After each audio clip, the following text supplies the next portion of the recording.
So this man was a true icon of television, a true icon of rights for workers in the entertainment industry, a very, very savvy political guy, someone who could take a show or event or even a piece of animation and draw positive viewers and validity to it. He's worked for everybody, even worked for the CBC for a while, if you can believe that, at the tail end of his career.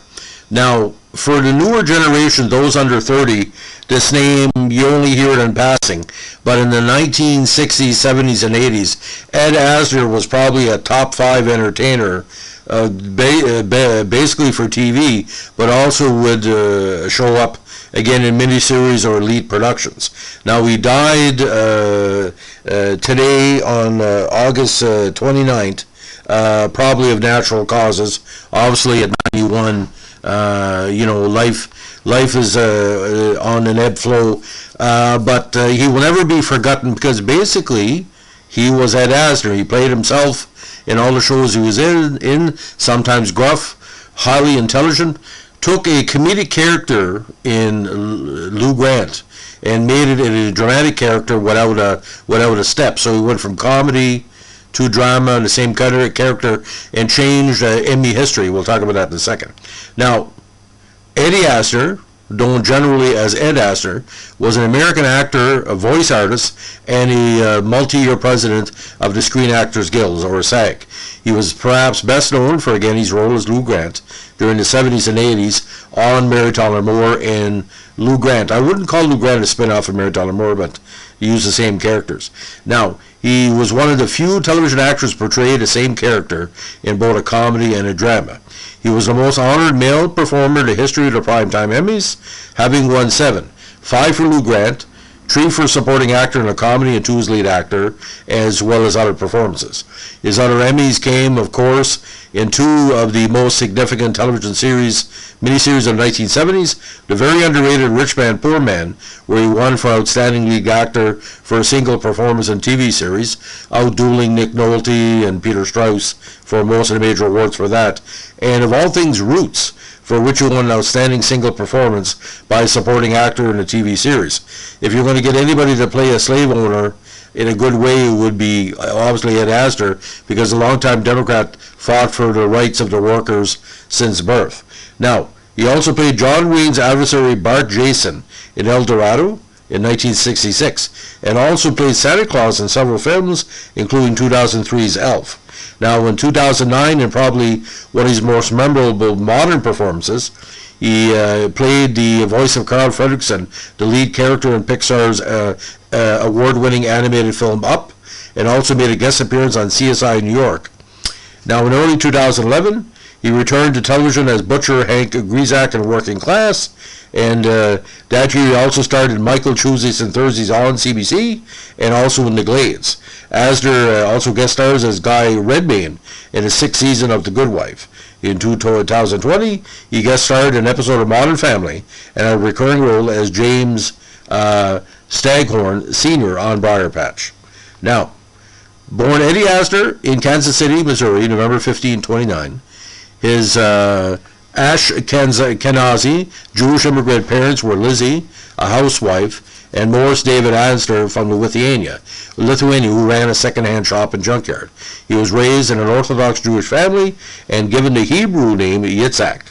Asner attended Wyandotte High School in Kansas City and, of course, the University of Chicago. He also worked on the assembly line for GM, and it was a noted soldier. He served with the U.S. Army Single Corps during his tenure in World War II and appeared in numerous plays that toured Army camps in Europe. Now, following his military service, he helped found the Playwrights Theater Company in Chicago, but left for New York City before members of that company regrouped as the Compass Players in the mid-1950s. He later made frequent guest appearances with the successor to Compass, the Second City group in New York City, Asner played Jonathan Jeremiah Peachum in the off-Broadway revival of Three Penny Opera, scored his first Broadway role in The Face of a Hero alongside Jack Lemmon in 1960, and also began to make inroads as a television actor with such performances in big series like Studio One. Now, in two notable performances on television, he played Detective Sergeant Thomas Sir Olio in a 63 episode of The Outer Limits titled Crawled Out of the Woodwork, and the reprehensible ex-premier Brynhoff in the 1965 Voyage to the Bottom of the Sea episode The Exile. Now, he also starred with Elvis in two key movies. He was in the Elvis Presley movie Kid Galahad 1962 and A Change of Habit with, of all people, Mary Tyler Moore, as well as Elvis, who was playing kind of a autistic doctor. Now, before he landed his role in Mary Tyler Moore, he guest starred in television series including Decoy starring Beverly Garland and Route 66 in 1962. He was also cast in Jack Lord's ABC drama series Stony Burke and the series finale of CBS The Reporter starring Harry Guardino. He also appeared in Mr. Novak, Mission Impossible, like I said, The Outer Limits, The Fugitive, and The Invaders. He also played a minor character in children's television show Witch, playing Napoleon, Cornelia's younger sister's cat. Now, in '63, Asner also appeared in The Virginian in the episode Echo of Another Day. Now, when he landed Lou Grant, who was first introduced in Mary Tyler Moore in 1970, it changed the way that people looked at that type of gruff leader of a staff of reporters. There was ongoing tension between Lou Grant and the staff to make the show right. We could do a whole podcast on that, but seeing Lou Grant do so well as a comedic character, the creators of Mary Tyler Moore wanted to give it another spin, where basically he was running or partially running a big city newspaper and trying to battle against what the negativity of the day. They would take stories from what was going on in the world and fictionalize it, but give their own spin on what was going on. Now, when the series ended, Mary Tyler Moore, of course, Asner's character was given his own show, Lou Grant. In contrast to Mary Tyler Moore, which was a 30-minute award-winning comedy about TV journalism, the Lou Grant series was an hour-long award-winning drama about newspaper journalism. For his role as Grant, Asner was one of only two actors to win an Emmy Award for a sitcom and a drama for the same role, with the second being Uzo Aduba. In addition, he made appearances as Lou Grant on two other shows, Rhoda and Roseanne. Other television series at the time starring Asner in regular roles included Thunder Alley, The Bronx Zoo, and Studio 60 on the Sunset Strip. He also starred in one episode of the Western series Dead Man's Gun, as well as portraying art smuggler August March in the episode of the original Hawaii Five-0, and reprised the role in a Hawaii Five-0 episode in the 2012 remake. He also appeared as a veteran streetwise officer in an episode of the 73 version of Police Story. Now, during that time, he was appearing in some different productions, including a movie with Vern Gagne called The Wrestler, the original version of The Wrestler. Has to be seen to be believed. You wouldn't think Lou Grant would be, I say Lou Grant. See, that's the problem with Ed Asner. You think Lou Grant. We say it by accident. I apologize. You wouldn't think Ed Asner and Vern Gagne would be in the same movie, but both were very protective of their characters, and it really worked. Actually, if you can seek out that movie, I think it's a good view for you. Now, Asner was also big in miniseries. Now, one of my favorites he appeared in was Rich Man, Poor Man, which is kind of a dark role. He played a lot of dark roles in miniseries. Now, Asner was acclaimed again for a role in the ABC miniseries Roots, playing Captain Davies, the morally conflicted captain of the Lord Legionnaire, the slave ship that brought Kunta Kinte to America. Now, Emmy Award came from that, as well as a similar dark role of Axel Jordache in the miniseries Rich Man, Poor Man. Now, he also played a pope. He played a former pontiff in a lead role in Papa Giovanni, Oyanus 23rd, or Pope John 23rd in 2002, an Italian television film for RAI. Now, the idea about Asner, whatever you saw in his part, there was complexity going on. Now, if you would think somebody who looked like him would be a heavy person in support of Reagan, the Bushes. Man, he was a strong Democrat. But his politics weren't really politics. It's hard to explain. It's like he wouldn't take any bullshit. Now, how in the heck do you keep a career as long as he did? This is how he did it. As he got older, obviously, physically he couldn't do the same physical roles as previous, but he's turned to voice acting. He had an extensive voice acting career. In '87, he played the eponymous character George F. Babbitt in the LA Classic Theater Works radio theater production of the Sinclair Lewis's novel Babbitt. He also provided the voices for Joshua in Joshua and the Battle of Jericho for Hanna-Barbera, J. Jonah Jameson on the 1990s animated television series Spider-Man, 94-98, Holgish Greedy on Captain Planet and Planeteers, Hudson on Gargoyles, Jabba the Hutt on the radio version of Star Wars, Master Vrook from Star Wars Knights of the Old Republic and its sequel, Roland Daggett on Batman, the animated series, Cosgrove on Freakazoid, and Onceler on The Boondocks for 9 years, and Grady Goodness in various DC comic and animated series. Asner also provided the voice of famed American orator Edward Everett in the 2007 documentary film The Gettysburg Address. Now, we're talking about voice work. His voice of Carl Fredricksen in the Academy Award-winning Pixar film Up received great critical praise for the role, with one critic going so far to suggest he should create a new category for this year's Academy Award for Best Vocal Acting in an Animated Film, and to name Asner as the first recipient. I tend to agree. Not going to give away the movie, but it's heartbreaking to watch it, for obvious reasons. How you grow old, and only the youth or the reminder of youth can save you. Now, he also appeared in the mid to late 2000s in a recurring segment on The Tonight Show with Jay Leno entitled Does This Impress Ed Asner? He was also cast in the CMT television comedy pilot Regular Joe. Now, 2001, the recipient of the Screen Actors Guild Life Achievement Award. Now, Asner won more Emmy Awards for performing than any male actor in history, and again inducted into the Academy of Television Arts and Sciences Hall of Fame. Now, in July 2010, Asner completed recording sessions for Charlotte Hope's The True Story of the Amityville Murders, a documentary on the 1974 DeFeo murders at Amityville.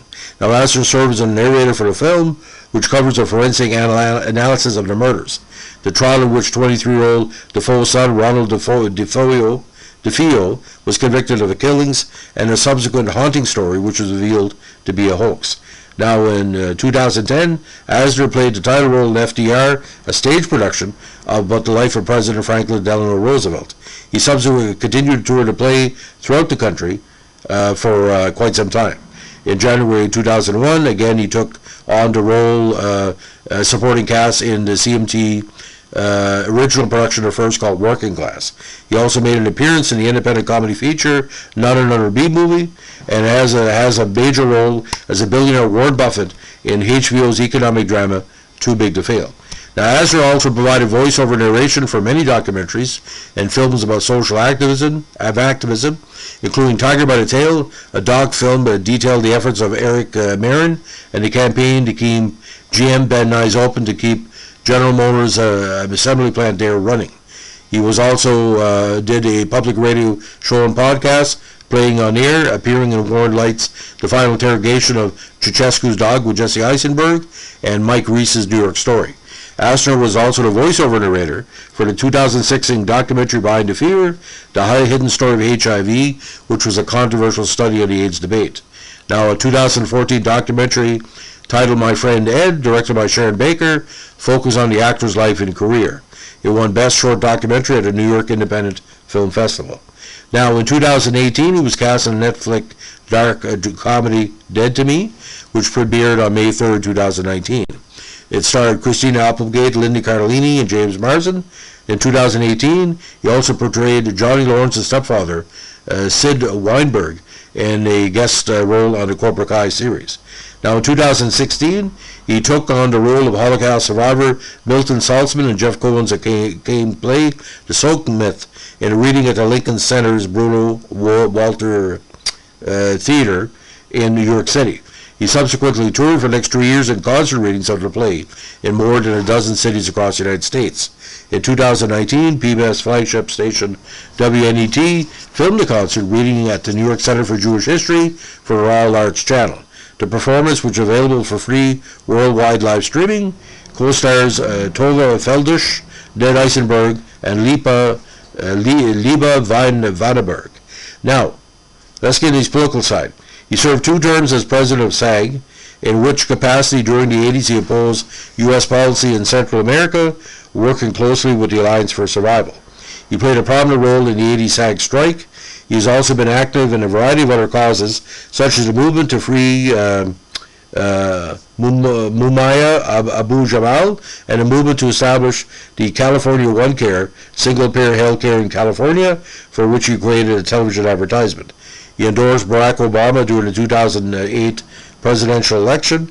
He's formerly a member of the Democratic Socialist Organizing Committee, DSOC, as a member of the DSOC's successor, the Democratic Socialists of America. Now, the sudden cancellation of Lou Grant in '82 was the subject of much controversy. The show had high ratings, being in the Nielsen Top 10 throughout its final month on the air. However, the CBS television network declined to renew it. Asner and published reports, which almost led to a libel case, believed that his left-wing political views, as well as the publicity surrounding them, were the actual root causes for the show's cancellation. I basically think it was the 6 of one and a half dozen the other. I think CBC, PBS, and some of the international syndication, actually Lou Grant was being shown in what they call syndication. They probably felt there wasn't much syndication rights left, and he already had most of the money. But it was hard back then for a series like that in its 5th or 6th year to be renewed, and international syndication wasn't there. At one point, it was a #1 dramatic show on CBC, which would give them 2 to 5 million ratings a week, which would be comparable to 20 to 50 million in the States. Now, from 2011 to 2015, again, you work with filmmaker Nicole Zawarin on a feature-length documentary, Behind the Fear, and was released in 2016, of course. Now, on his nonprofits, he was on the entertainment board of directors for the Survivor Mitzvah Project, a nonprofit organization dedicated to providing direct emergency aid to Holocaust survivors in Eastern Europe. He was also a member of the comic book Legal Defense Fund, the Rosenberg Fund for Children, the Defenders of Wildlife, and on the advisory board for Exceptional Minds, a nonprofit dealing with computer animation studios for young adults. He was also a member of the board of directors of the Fresh Start WC in Walnut Creek, California, which helped the homeless receive service.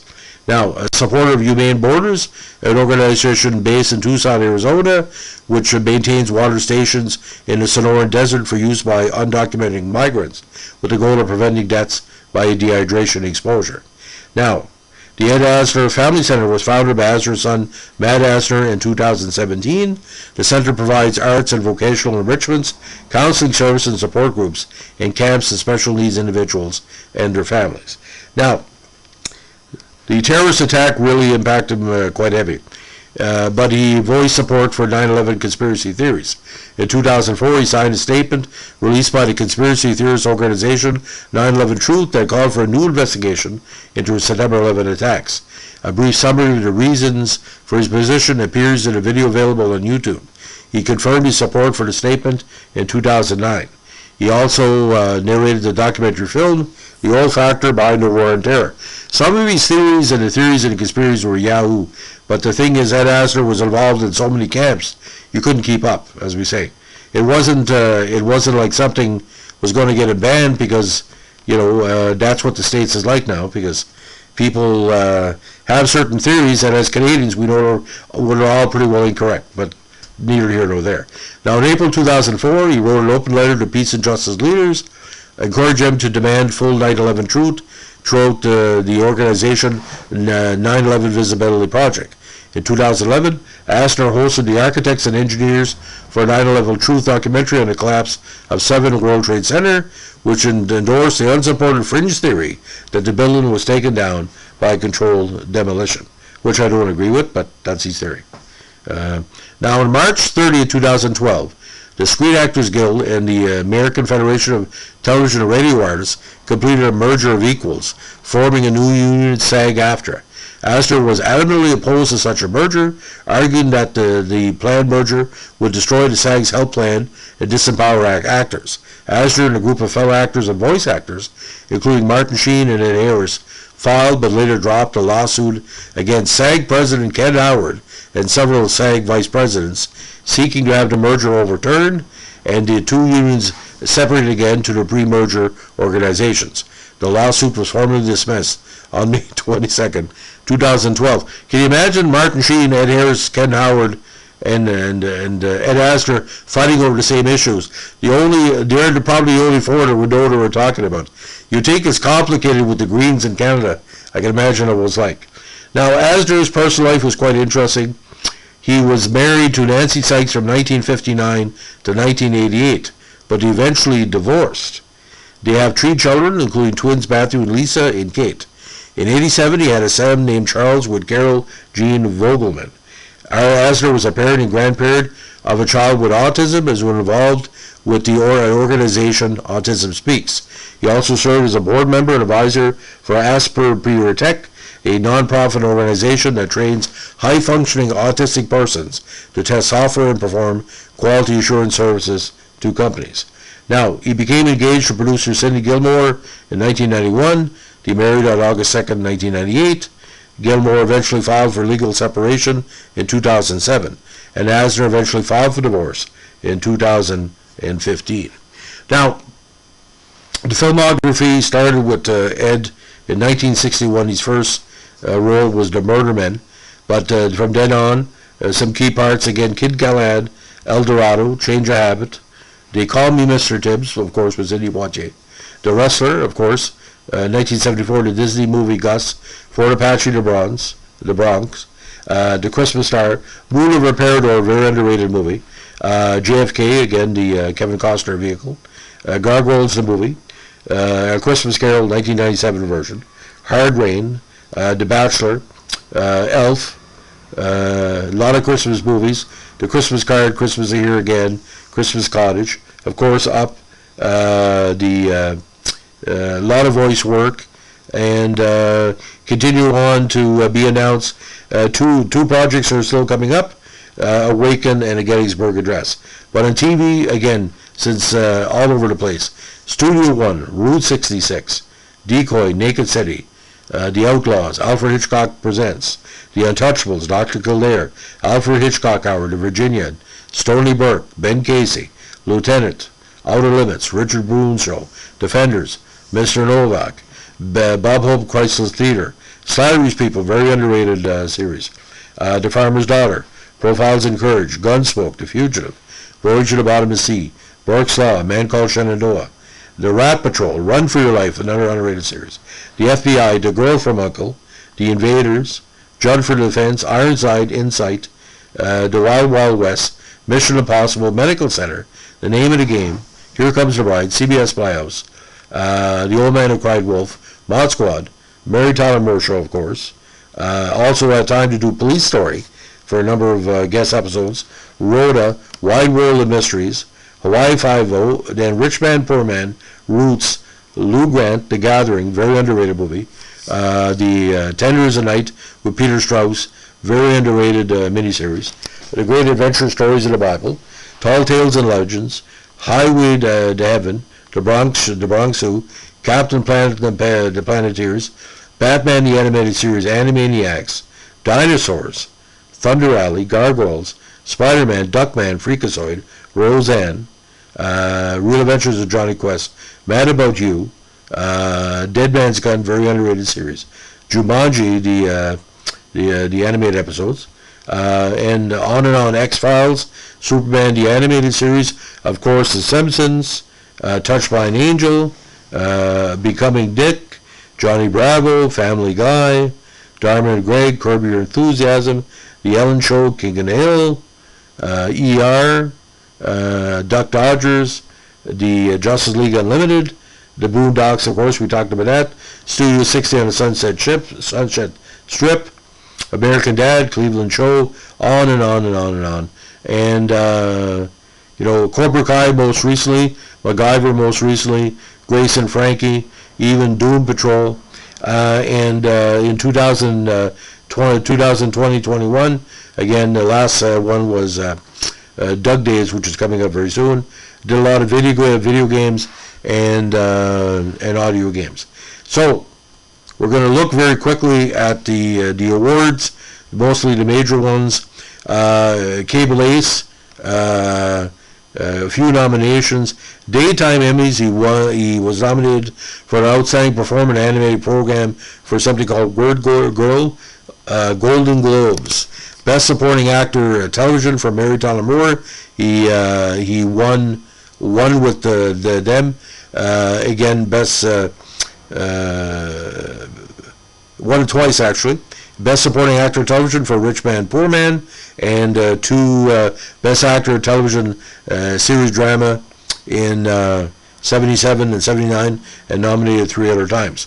Primetime Emmys, all tremendous. 3 times for Lou Grant in comedy, and 1 for, again, Rich Man, Poor Man for Jordache. Then 1 for Roots. Lou Grant, he won 2 more awards. And Outstanding Guest Anchor was his last nomination. TV Land Awards, 1 for Mary Tyler Moore. And technically he should have won an Oscar, but, like it said, and he made the character in Up to look like him. So, you have several hundred performances to look at with Ed Asner. I would suggest your major 5, and this is just me, it would be obviously Roots. It would be Tender as the Night, Rich Man, Poor Man, Lou Grant, the dramatic series, and Lou Grant, the comedy series. Take 3 or 4 episodes. But one person in my family said years ago is, you think like Ed Asner has been typecast as Lou Grant or Lou Grant in all these series. I would never say that. I couldn't even keep up with all the stuff he's into. I don't know where he had the mind of it. And he would have kept working until 100, 110 if he could have lived that long. But it was kind of strange here, ladies and gentlemen. They're quickly passing on. We lost Valerie Harper recently. Mary Tyler Moore passed away. Joanne Niven is still living, of course, Betty White. But all I remember from 1970, when Mary Tyler Moore appeared, to the late 1980s, Ed Asner was one of the key actors, a top 5 actor of those 2 decades. But the shit disturbances he was causing. You think that Cortez chick, people freak out about her. Back then it was even weird. There was only one person willing to fight against Reagan when Reagan, bet Walter Mondale. Ed Asner was a dedicated opposition. It was kind of freaky. There's a whole generation of people complaining, Republicans complaining about the Democrats. Can you imagine if Ed Asner was as active as it was in 1980? If he were ran for vice president or ran the Democratic Socialist ticket? And what was kind of bizarre, he was a 9/11 conspiracist, which a lot of Republicans are. So what goes around comes around. But I still, like I said, he's a little bit, I always found him a little bit cracked, but, when you're that intelligent, involved different stuff. I'm just saying from a Canadian journalist perspective. I never had a chance to interview him. I don't think he'd be able to keep up. So, but it would take like 65 books to really break down what Ed Asner meant to his different categories.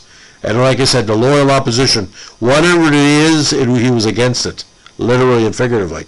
He had a certain way of thinking, and he stood by it, and because of his intelligence, he could back it up. So, ladies and gentlemen, that's the unfortunate story today, him passing away. Whether you call him Ed Asner or just saying, if you want to call him Lou Grant, again, an icon, whether you like him or not, on a scale of 1 to 10, his controversial stands and the many things he was in, it's not for everybody, but it was like the Chinese buffet. You're bound to find something good. But, I'd like to see Tender as a Night getting more recognition because Peter Strauss and him battling kind of the unofficial sequel, not the same plot, but Peter Strauss and Ed Asner in the same movie, Boys Oh Boys, chewing up the scene. He was even good in Change of Habit. You always put it this way, a life well lived. Have a good one. Bye.